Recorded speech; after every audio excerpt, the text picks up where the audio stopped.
Hello, hello, hello, hello. Welcome, everyone. This is another wonderful Sunday morning here in Fort Worth, Texas.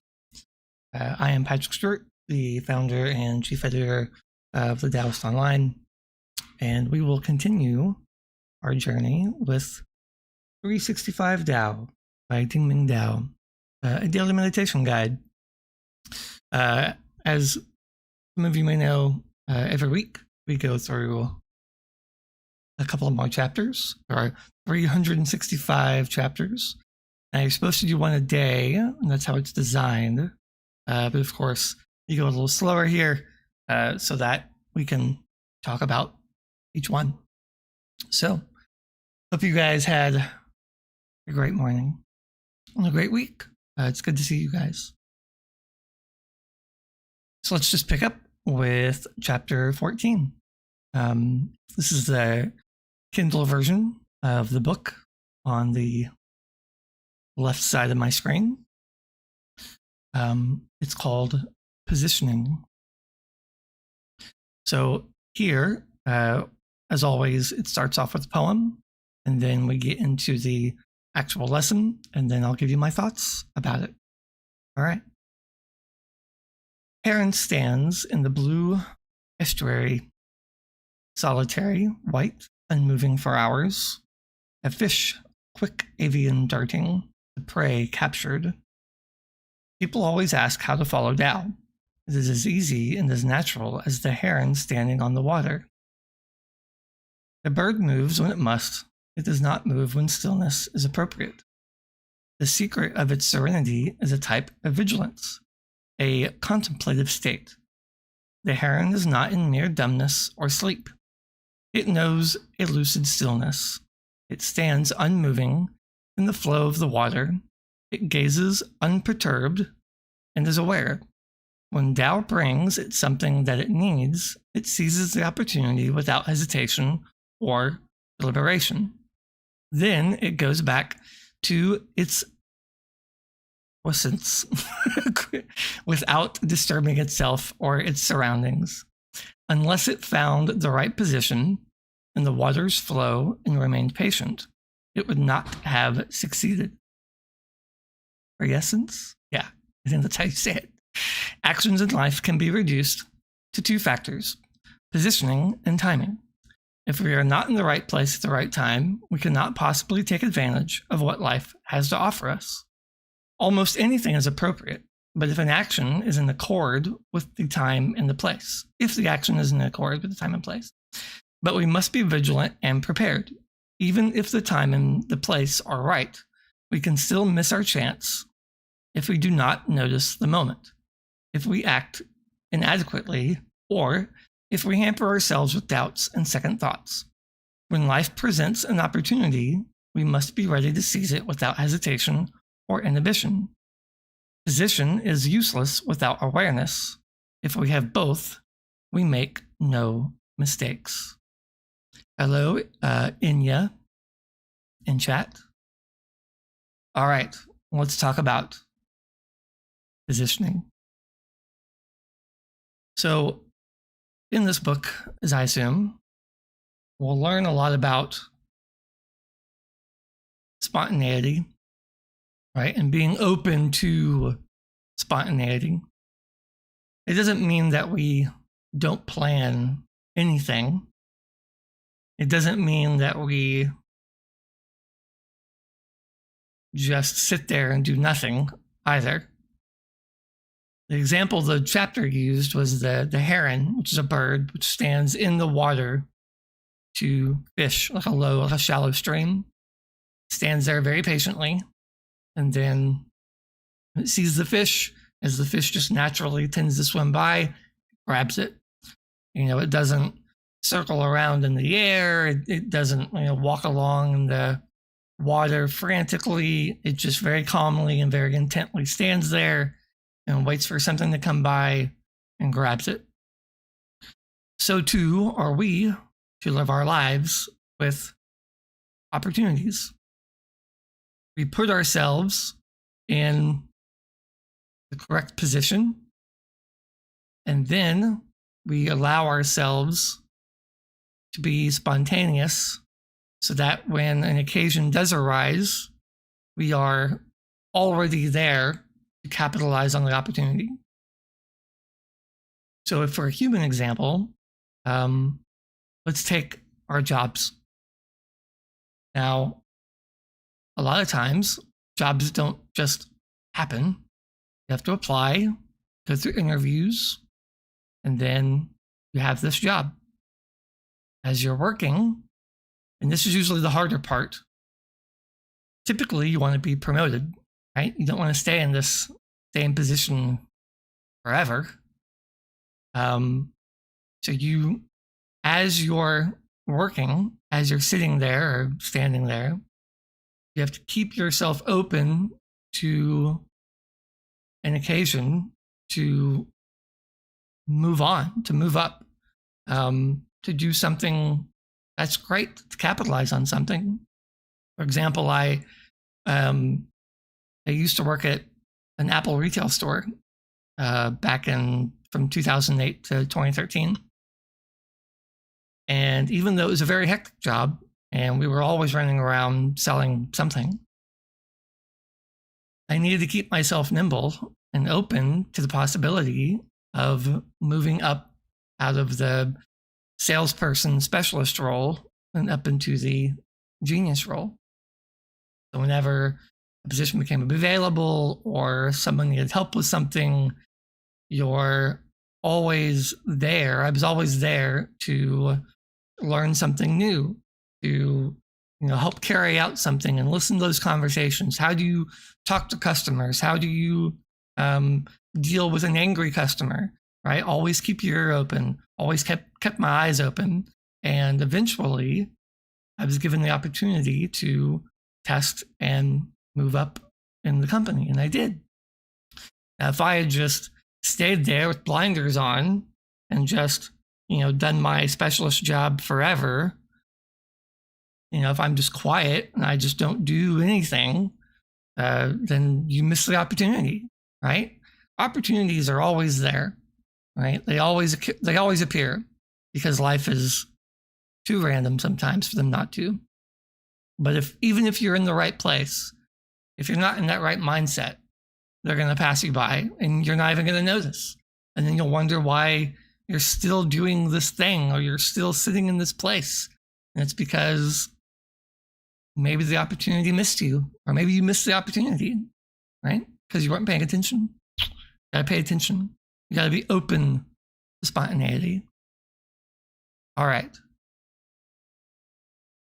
We'll move on. Chapter 15, time. And yes, in the chat, spontaneity is related to self-confidence as well. That is very true. Be confident in yourself that you are going to see and grab the opportunity when it's there.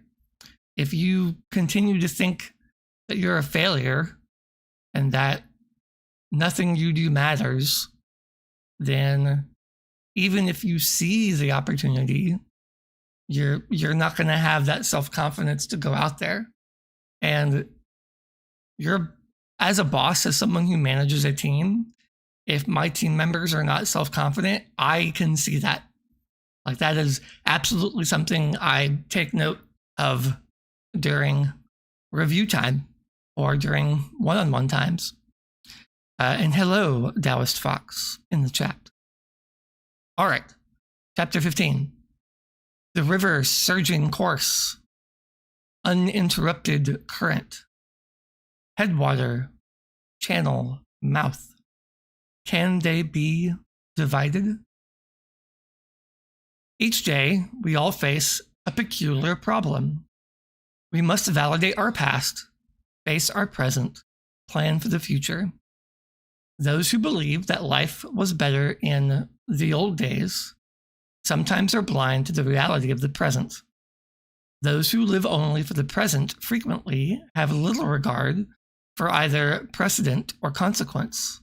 And those who live only for some deferred reward often strain themselves with too much denial. Thinking of past present, and future is a useful conceptual technique, but ultimately, they must be appropriately balanced and joined. We must understand how the past affects us. We should keep the present full of rich and satisfying experiences, and we should devote some energy each day to building for the future. Just as a river can be said to have parts that cannot be clearly divided, so too should we consider the whole of our time when deciding how to spend our lives. So this gets back a little bit to what we were just talking about, right? About how to live your life.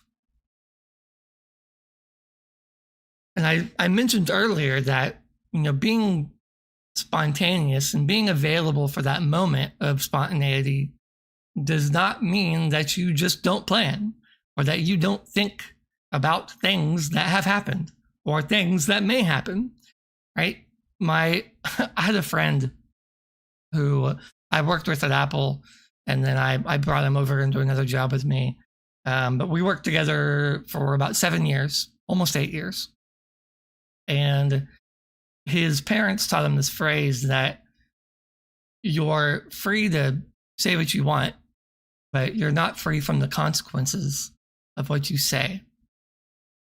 And you always hear, oh, I have freedom of speech. I can say anything I want to. And yeah, that's true. But man, if you tick off the wrong person, like, there are consequences to that speech, right? So that's what this is getting at. Thinking of past, present, and future is a useful conceptual technique, but it must be balanced and joined with living in that moment, right? Living for and living with your natural flow, right? With Tao. Let's see if I can come up with a good example. Oh, sports. That's always a good example. Let's take everyone's favorite basketball player, maybe Michael Jordan. If we were to ask Michael Jordan, hey, did you ever practice? I'm pretty sure he would say yes. If we asked, hey, did you ever think about that game you lost? Of course he does. Of course he thinks about it. He learns from it. He learns from his mistakes, from his team's mistakes. Maybe we can do this better next time. If we asked him, are you thinking about the game you have coming up tomorrow? Of course he is. He's thinking about who is he going to be competing against? What strategy are they making to play against his team? But when he's in the game, when he's on the court, I bet he's not standing there and thinking, what happened 4 days ago? No, he's just doing. It's flowing out naturally through his abilities to play basketball. We've mentioned it in previous streams. It's the concept of wu wei, of effortless action, right?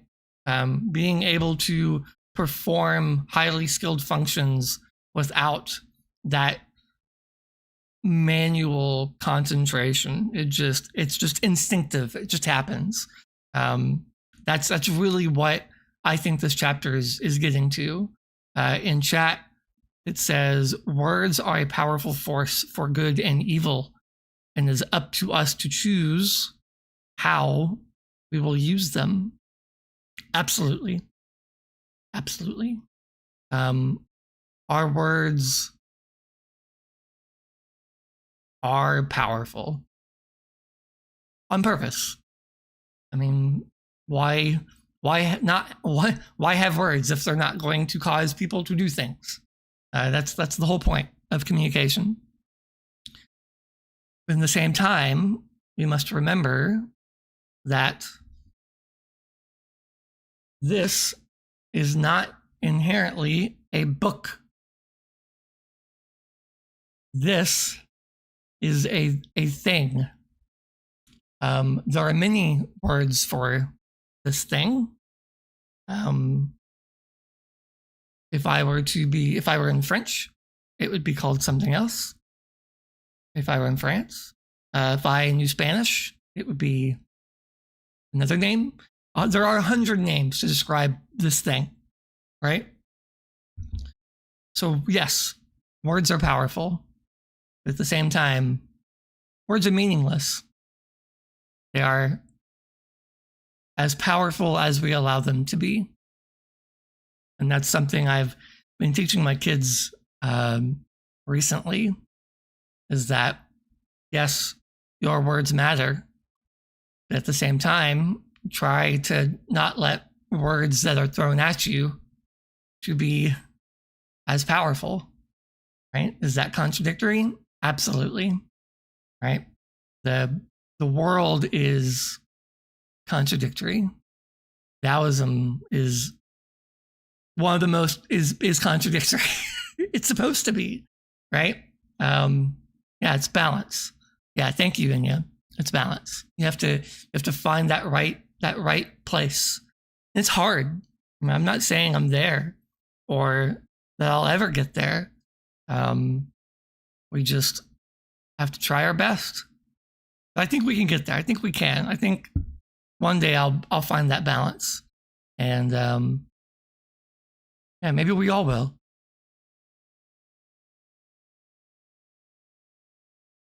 All right, chapter 16. Ordinary.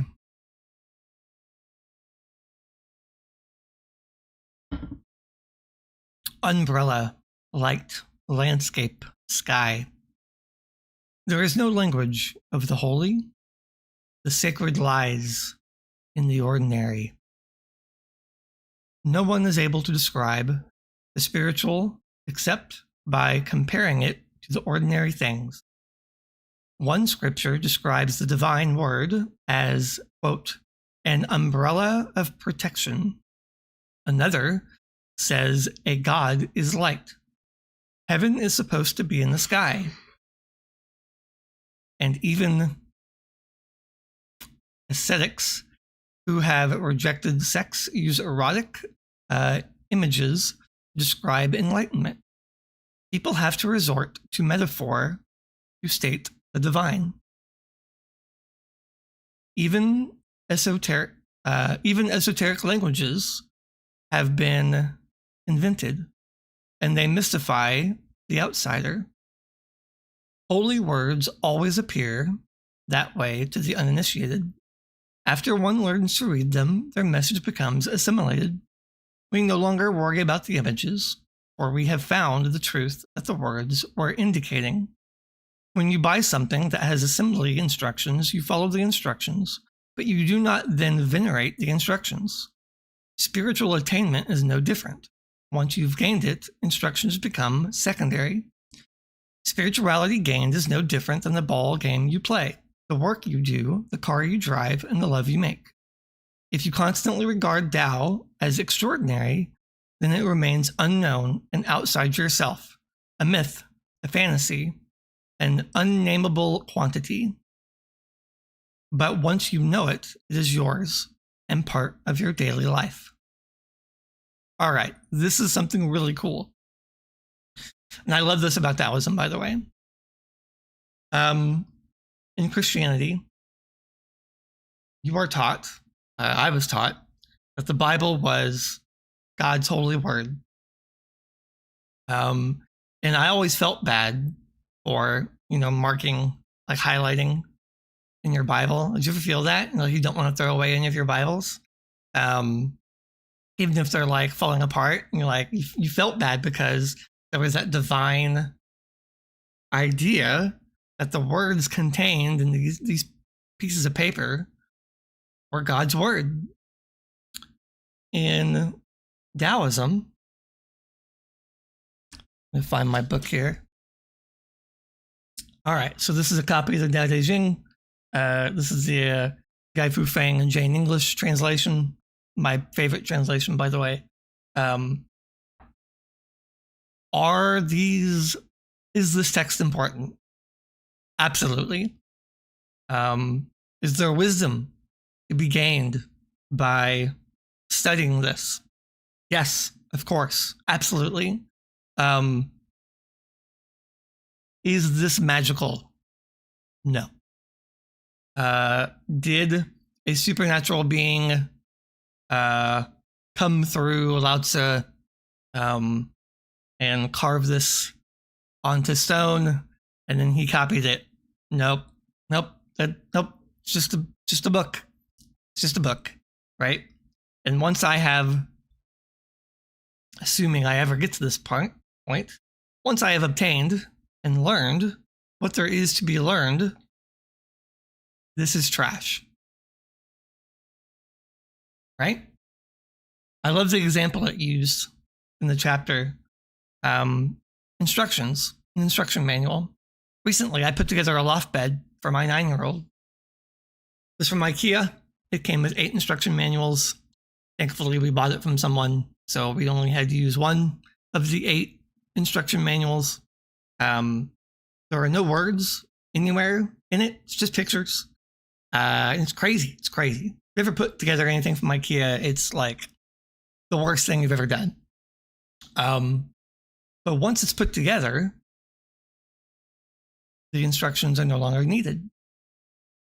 Your following of Tao and of your spirituality is, as hard as this may be to understand sometimes, the same, right? When you internalize this, when you have learned it, when you begin to practice it,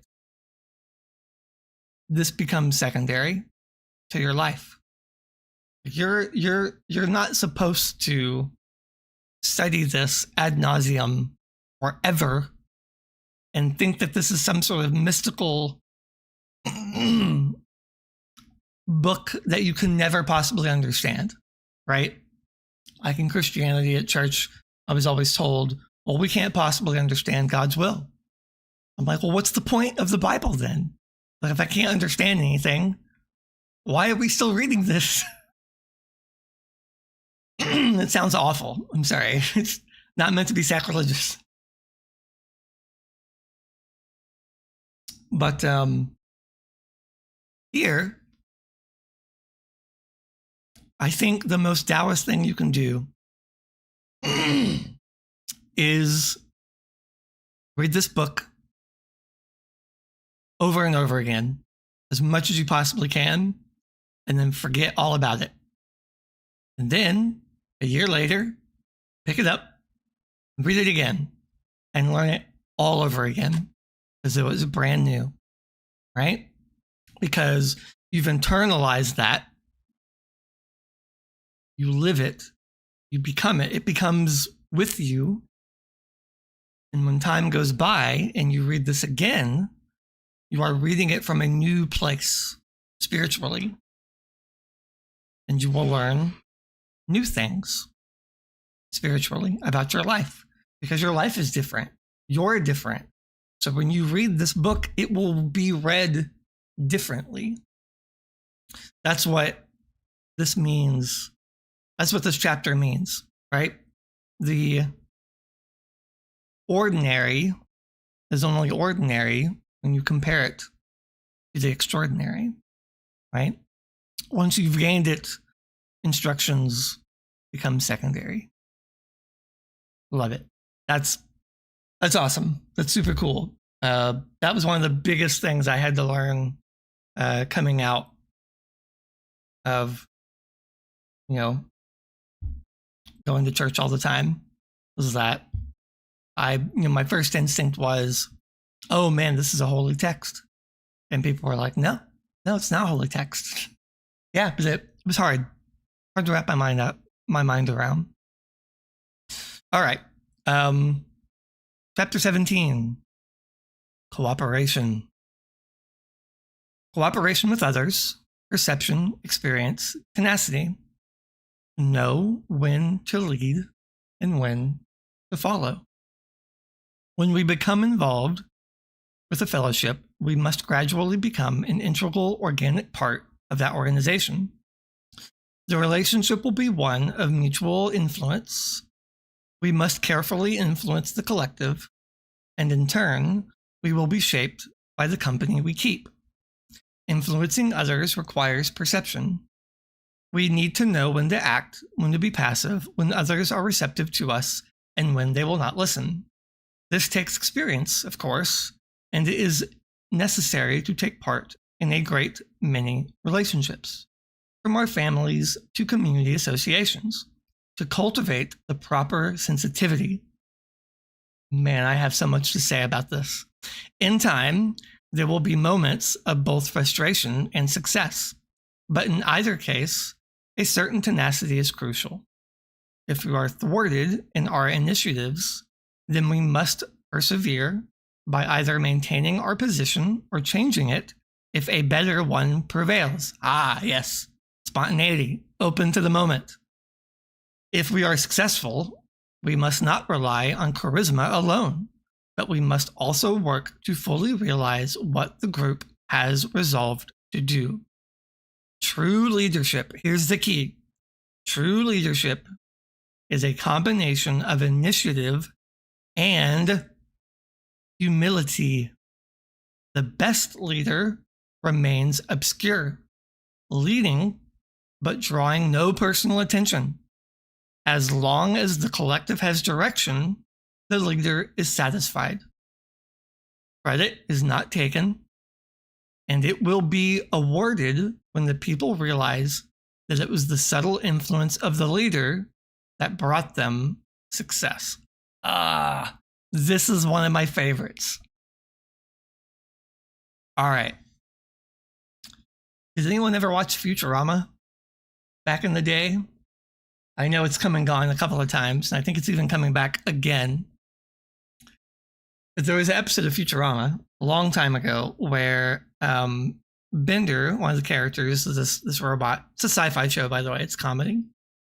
He gets blasted out into space, right? Just randomly floats along, and the civilization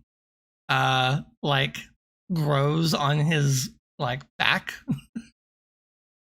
And he becomes like their god, and no matter what he does, it all falls apart, right? They end up nuking each other and everybody dies. Well, he keeps floating, he's all sad, and he basically runs into what is played off like this galaxy that beeps and boops at him. And it's essentially the god, right? It's interpreted as the actual god. So one of God's advice to Bender is straight out of the Tao Te Ching.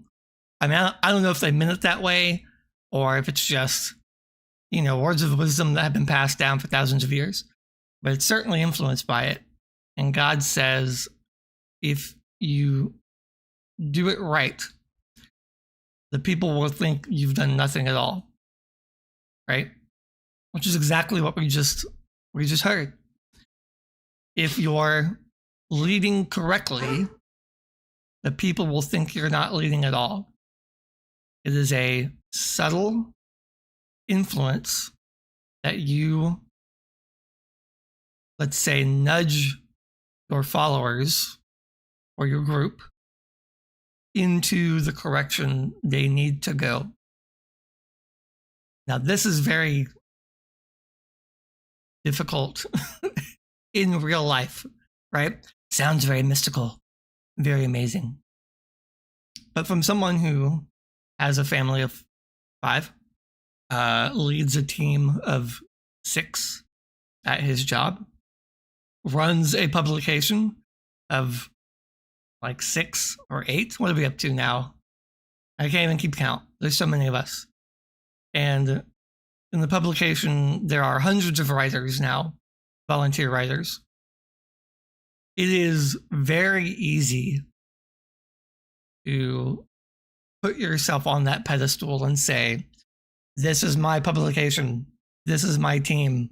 This is what we're going to do. You need to do this. But what you'll find with that type of leadership is, 1, eventually there will be disagreements with the direction you're pushing. Those who are unhappy will either quit, burn out, or even worse, they'll try to usurp you. In a job, they may go around you, right? They may go over your head to your boss and, complain. And that's the last thing you want at a job is for someone to go over your head. If you're dealing with family, your kids just will say one thing and then do the other when you're not looking, right?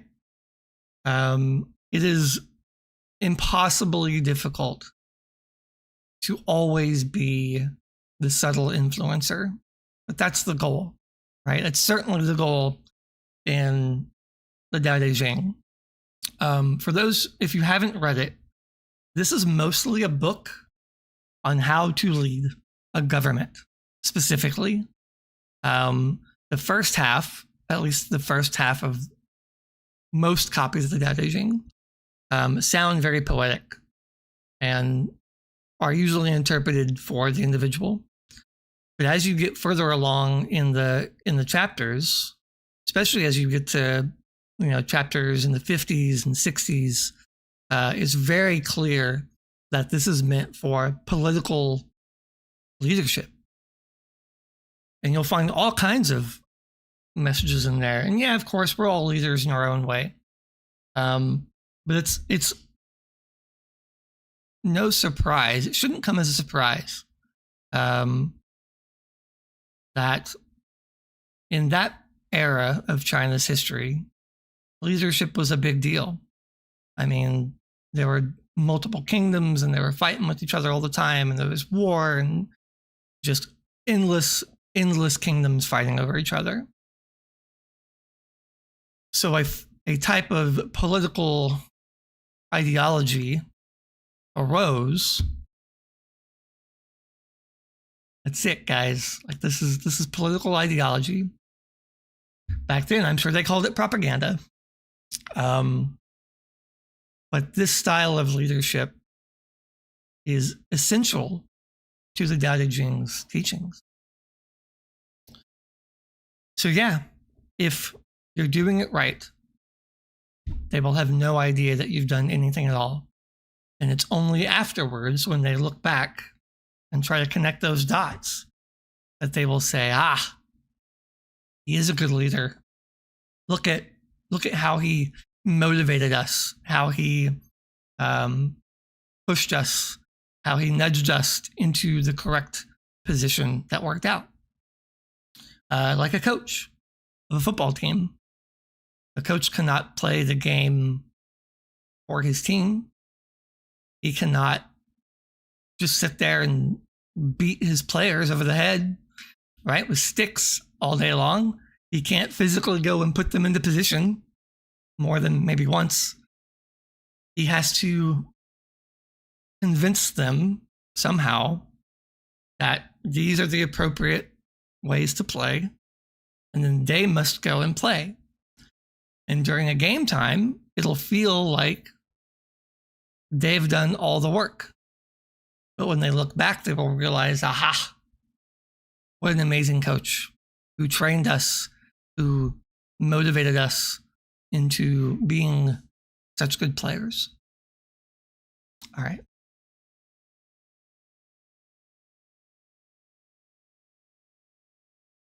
What are we on? 18.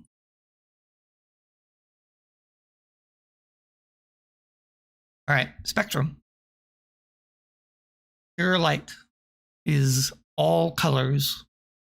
Therefore, it has no hue. Only when singleness is scattered does color appear.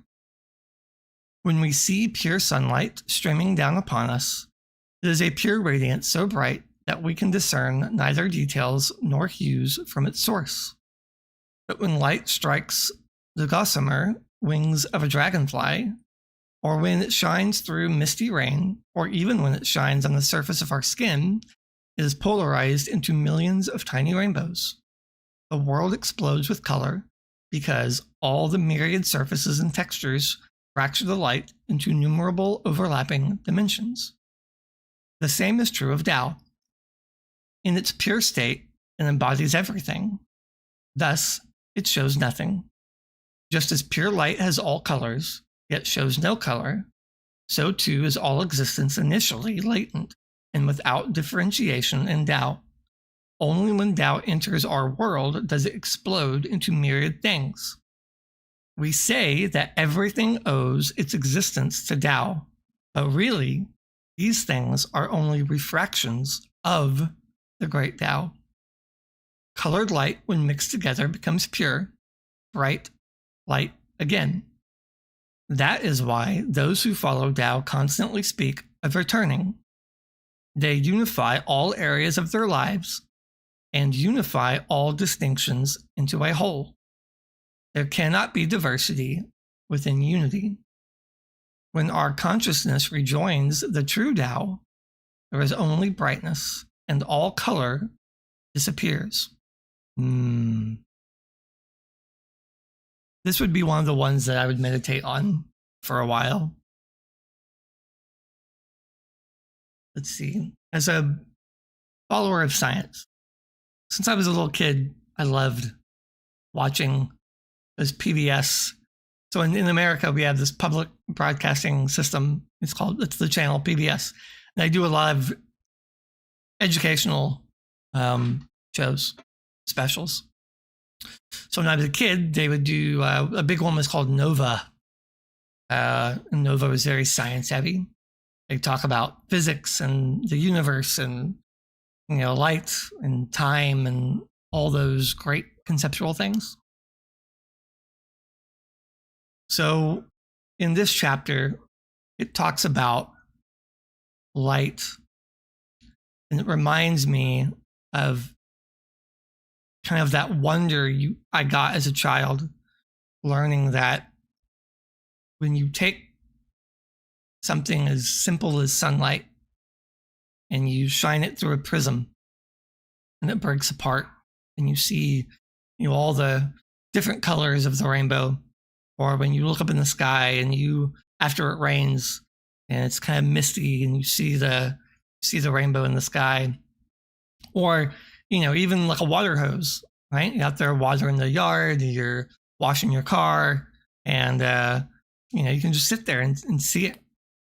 It's always amazing on how complex, hiddenly complex, something so simple can be. With the Tao, or Tao, you hear a lot that everything is Tao.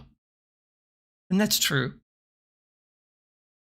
But then you run into these kind of logical complexities where you would ask, well, if being still is Tao and acting out is Tao, like, how can that be? Like, how can at the same time Tao do nothing? How can Tao do everything? I mean, it's in certain chapters of the Tao Te Ching. It's like the Tao leaves nothing undone, but everything is done. It's something close to that. I forget which chapter that is. So how can both of those be true? How can Tao do nothing but everything at the same time? Right? And the example this book gives is light. Just because the rainbow is multicolored and sunlight appears singularly colored, it's all light. It's all one thing. It's reflections. It's just when that light interacts with different materials that we see the manifestations of light itself.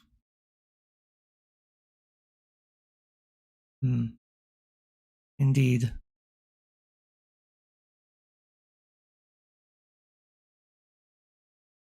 Yeah, no, I don't have anything else. I would say that's probably something I'm going to think about all day long. I'm really going to think about that one today. We are everything all at the same time, but yet we are individuals. You know, before we move on, reminds me of, it was last week, the week before, when I talked about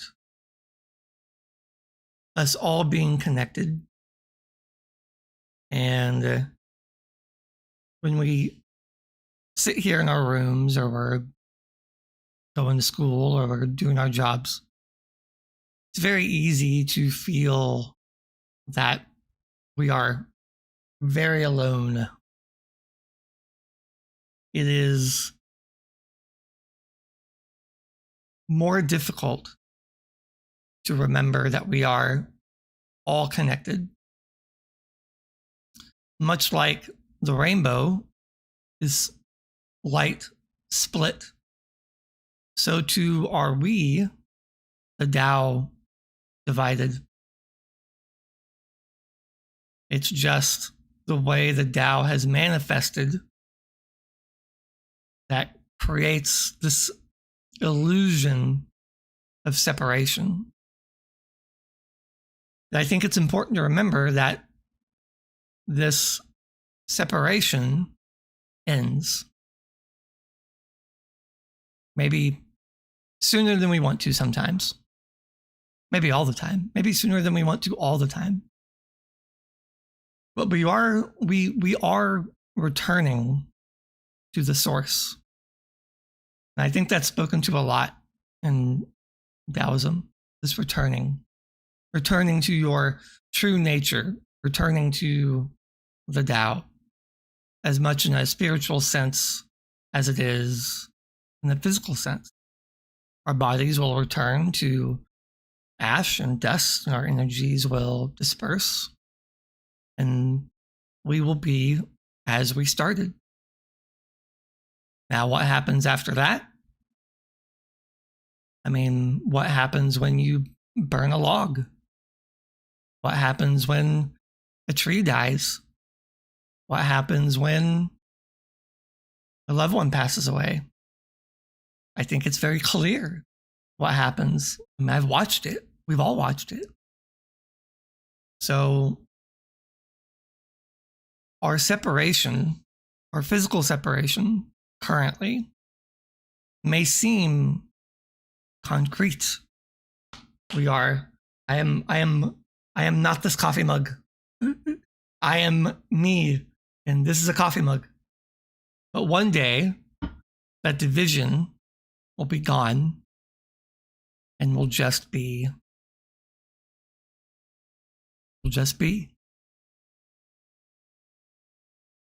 In the chat, it says, happiness is also like sunlight. If we see it with open eyes, it would be unbearable.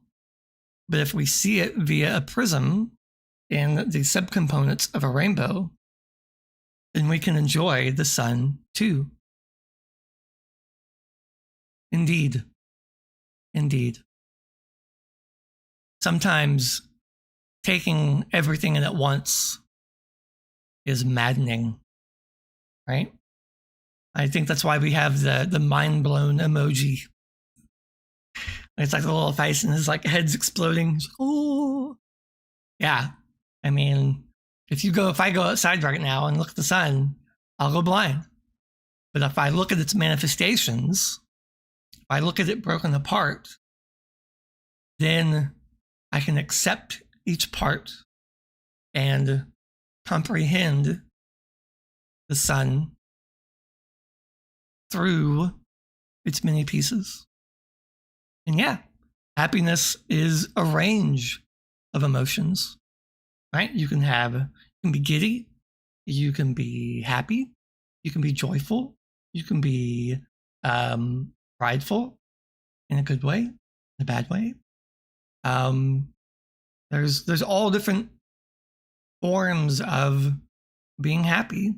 I mean, I can look at, children and their version of being happy and an adult's version of being happy do not look the same.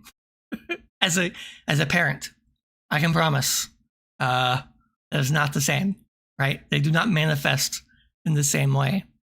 The words are different, the actions are different, but it all comes from the same place, right? It is all happiness. So even though we can define it differently, and even though it appears to be different, it is all Tao. All right, one more.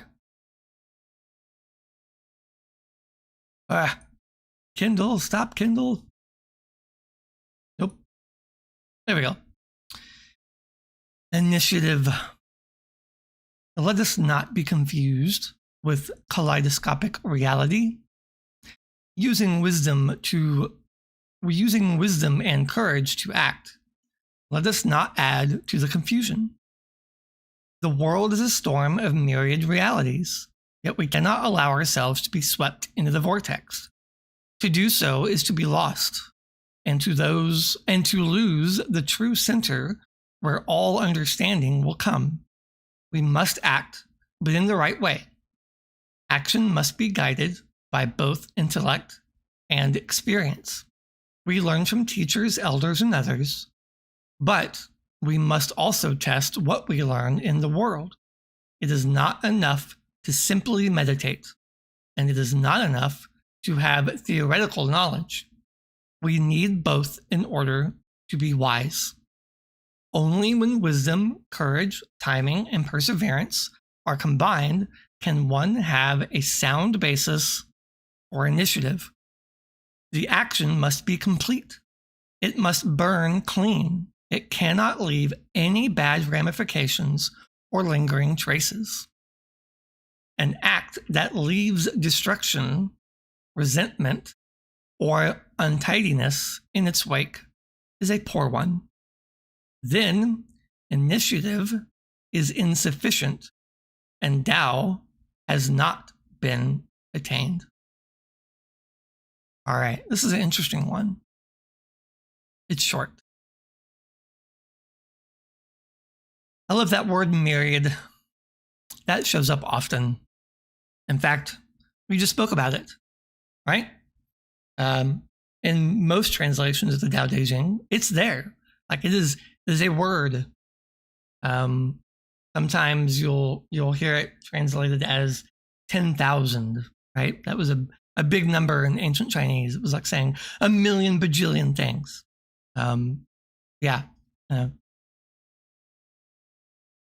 So the world is complicated. We cannot allow ourselves to be swept up in this craziness that we experience all the time, right? We must not lose our focus as this storm rages around us. The chapter goes on to speak about actions and what it means to be truly wise, right? True wisdom is a combination of multiple things. Just as light is a combination of multiple colors, so too is wisdom a combination of multiple thoughts and actions. So this last chapter here, this last paragraph, says only when wisdom, courage, timing, and perseverance are combined can one have a sound basis for initiative, right? The action must be complete. We can't just begin things and then not finish them, right? That's not good. It's not a good action. It's not action. That's just you kind of kicked over a bucket of water and then walked off. You didn't water any plants You just kind of threw water on it, and then they'll figure it out, right? Those plants, they'll get their water. I mean, I put water on them, right? Does that not count? No, it doesn't count.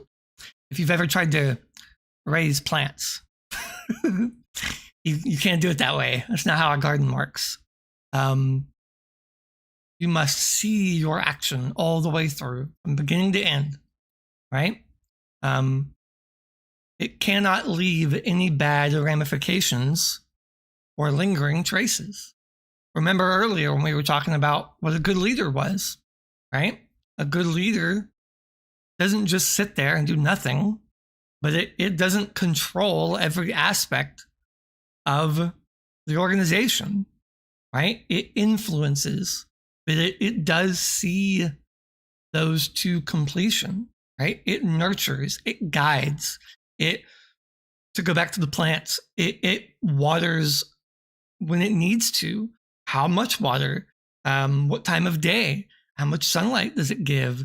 All these things are real actions and thoughts that you have to work through if you want the plant to grow healthy, right? It doesn't get into it a lot here, but you'll learn in Taoism that knowledge for knowledge's sake is not a welcome thing. Studying 1,000 books for no purpose is not a good usage of your life or your time, right? The knowledge you gain should be useful. It should make you wiser in the tasks that you perform, in the places that you live, in the people that you associate with. Learning for learning's sake is like taking a box and like shoving it full of packing peanuts until it just can't hold anymore, and the packing peanuts just like start to explode out everywhere. And you ever do that? You ever like open a package, like someone mails you something really big and you open it up, those packing peanuts just go everywhere? Like that's what your brain is like, right? It only holds so much, like only so much is useful. After that, yeah, you can cram more in there, but why? Like it's not helping you at all. And I draw that correlation here into this chapter, right? Like they must burn clean, right? Like you can't just start a fire in the woods and it's all like, I don't know if you guys have ever gone camping and you try and make a fire out there, but it's hard, right? You need to burn certain things at certain times to make it that white smoke, right? And it leaves no traces, right? It's burned all the way through. You got all the energy out of it that it could possibly give you. And that fire was nice, healthy, and now it is gone. So too should our wisdom be and our leadership be. In the chat, it says, if we understand the black hole principle by Stephen Hawking, then we know what happens after we end and how our energy would be released. Oh yeah, going back to the previous chapter. Yeah, exactly. All right. Well, we will leave it. Happiness. We were just talking about happiness. But we'll leave it. We'll come back to this next week with chapter 20. So the book we are working through, just in case you missed it at the beginning, is 365 Tao Daily Meditation by Deng Ming-Dao. You can obviously pick it up in the Kindle store on Amazon. I found this at our local half-price bookstore. That's where I buy all my books. Try to buy local. Help out your community, guys. Yeah, I appreciate it. We'll be here every Sunday. You can take a look at what the organization is doing, the TaoistOnline.org. You can find a link to our Discord community. You can find different ways to give back to us. If you do want to make a donation, there's a Ko-Fi link in the bottom of this screen. You're welcome to use that if you feel motivated to. We publish articles every day on spirituality, Taoism, any religion. So yeah, check us out, theTaoistOnline.org. I really appreciate you guys, and I will see you guys next week. Bye.